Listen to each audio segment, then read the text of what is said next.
Last November, I ordered my first full suspension mountain bike, the Diamondback Recoil 650B. I purchased the bike off of Amazon.com for $515. While this version is no longer available, a new version can be purchased on Amazon.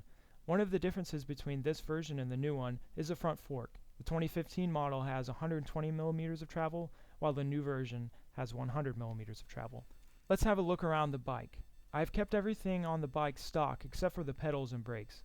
Overall, the knobby Kenda tires have been really great, except on loose gravel. I ditched the plastic pedals for some Diamondback metal flats. Honestly, any pedal is an upgrade over the plastic ones.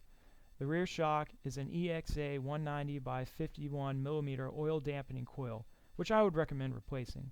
The stock saddle works fine for me, but a little more cushion wouldn't hurt. Here we can see the upgraded Shimano hydraulic brakes. They have provided better stopping power as well as variability over the stock brakes. I haven't had any trouble out of the gear shifters. They've been really solid throughout the life of this bike. Compared to my previous bike, the handlebars on the Recoil are much wider. I personally prefer narrower handlebars. Even though this is a mountain bike, I have ridden it far away from any mountain bike trails. This past summer, I rode the entirety of the Chief Ladiga and Silver Comet Trail with my dad.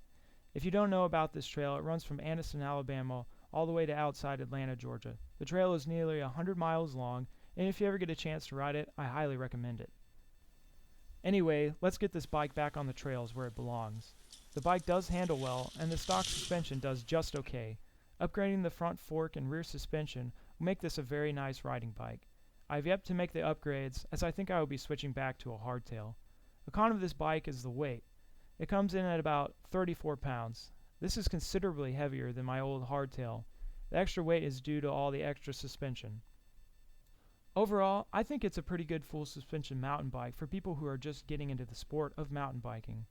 Also, I think it's a good option for people who want to try out their first full suspension mountain bike without spending all of their hard-earned cash. Anyway, thanks for watching, and I hope to see you again soon.